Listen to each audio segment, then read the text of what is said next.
Hello, this is Travis from Indie Boards and Cards in the second part of the video rules for the Resistance. In this part we'll include the Plot Thickens expansion. This expansion comes bundled into the game that's now available for sale. The Plot Thickens consists of 15 plot cards. There are 7 cards for 5 or 6 players, and note this is a correction from the rules that are posted in the first printing. You'll note the cards are labeled on the left hand side for the number of players. In this case, this card is for use in 5 or more player games. You'll also note the cards are either one-time use, as this card is, or have a permanent effect or for immediate use. Here's an example of a card for use in 7+ player games, and it's a permanent effect. And finally, a card that's for, again, 7+ player games and has an immediate use. Now let's look at how we actually use the plot cards. Setup is the same as in the core game.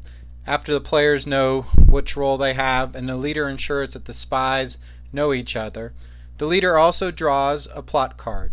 For 5 to 6 players it's 1 card, for 7 to 8 players it's 2 cards, and for 9 to 10 players it's 3 plot cards. Again, note these are slightly different than the rules that come in the first printing, as there was an error in the printing. The leader draws a card. In this case it's a one-time use card. The leader distributes that card to another player.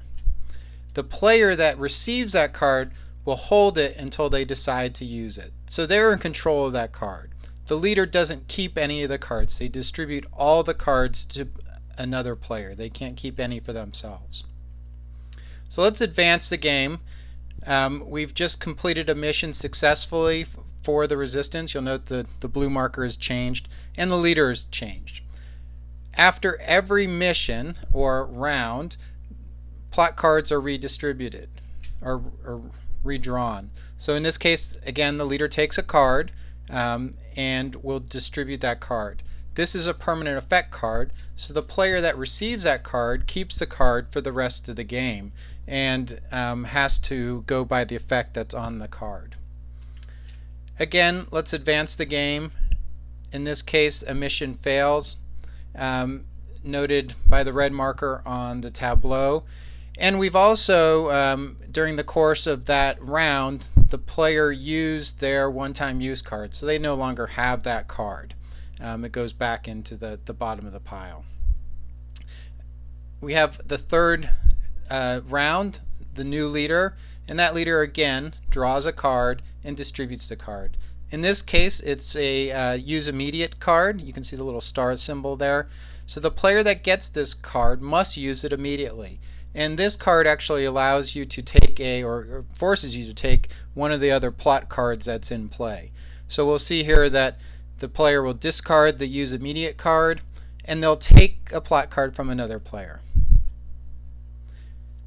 So those are examples of when the cards are how the cards are used and how the different types of cards affect the gameplay.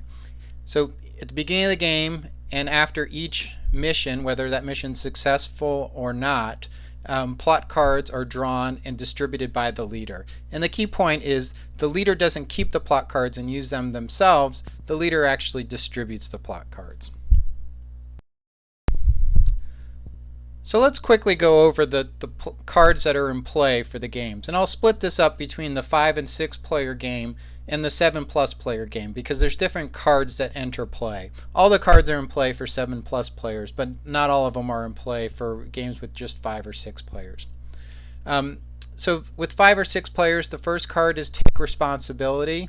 That means you immediately must take a plot card from another player. If there are no plot cards in play when the player receives this card, the card has no effect. Opinion Maker is a permanent effect card, and this means when voting comes, you must vote first, so all the other people can see what you're voting. No Confidence card is one of the one-time use cards that's in play for 5 or 6 players, and this allows a player to null a successful vote. So if a mission team is proposed, the players all vote on that mission team and approve it, the person with the no confidence card can actually null that vote, and this will do all the same effects that a rejected vote has. So the leadership will pass, it will count towards 5 failed missions for the automatic spy win. So it's pretty important if there's one or more no confidence cards in play that you really count the number of votes, because that 5 vote limit can be reached with using a no confidence card. Strong leader card, this allows the player that has it to become the leader.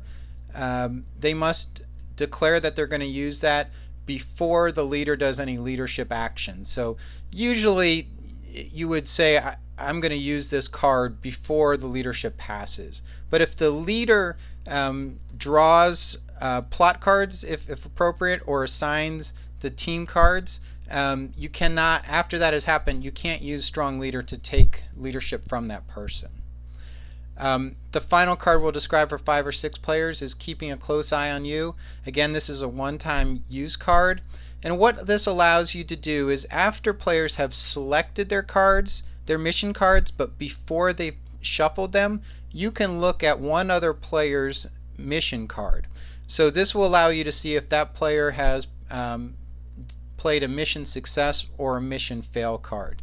Again, you can tell that information to people, but you cannot show that card to other people. So you will know whether the player you looked at has passed or failed the mission, and then you can use that information, or if you were a spy, you might actually lie about that information to frame a person that it was in fact passing the mission. For 7 or more players, the cards get a little bit more interesting, let's say. A lot more cards that allow you to look at what a player's character role is. And again, these cards may seem overpowering, but in reality they can be used many ways. In almost all cases, the resistance players are going to tell the truth, whereas the spies can either tell the truth or lie. And they can lie about a player being a spy or resistance, or they can tell the truth to establish some confidence in themselves. So let's go over those cards. Establish confidence is immediate use. When this card is drawn, the leader doesn't actually give this card away, but the leader must show their character card, the role card, to another player. That other player, if they're resistance, is going to tell everyone what what the leader is. If they're a spy, they may lie either way, or they may tell the truth. Open up is a similar card. It's immediate. The player to whom the leader gives this card, the recipient of the card, shows their role card to any other player. So this is like the previous card, Establish Confidence. It provides some information to between 2 players on what the role or character card is of the recipient. Overheard Conversation is also an immediate card, and this one, the player that the leader gives this card to, the recipient, looks at one of their neighboring players, so one of their players on the left or right, looks at their character card. And then finally, in the Spotlight, this is a one-time use card. The players must declare that they're going to use this card on a player before that player has selected their mission card. So if they're, and this is only used prior to going on a mission. So in the Spotlight card, you can force one player on the mission to play their card face up. And this is really the only way in the game that you will actually force potentially force a spy to be revealed to all players. Because if a spy was going to fail that mission and this card was used on them, everyone would see that they failed the mission and would know that they were a spy. In some cases, this might prevent a spy from actually failing the mission. In other cases, the spy might deem the circumstances are good for revealing themselves, and for the rest of the game they would be a revealed spy, but there's still a lot of roles that a revealed spy can play, particularly in kind of directing what the remaining spies can do. So that's it for the plot cards. I think they add a lot to the game, the deduction elements of the game. They also, in the hands of the spies, can make the deception parts quite more powerful. And because you don't use all the plot cards in all the same order every time, I think they also add a fair amount of variability to the play. So again, I hope you like this and the first part of the rules explanation, and look for more video rules from Indie Boards and Cards.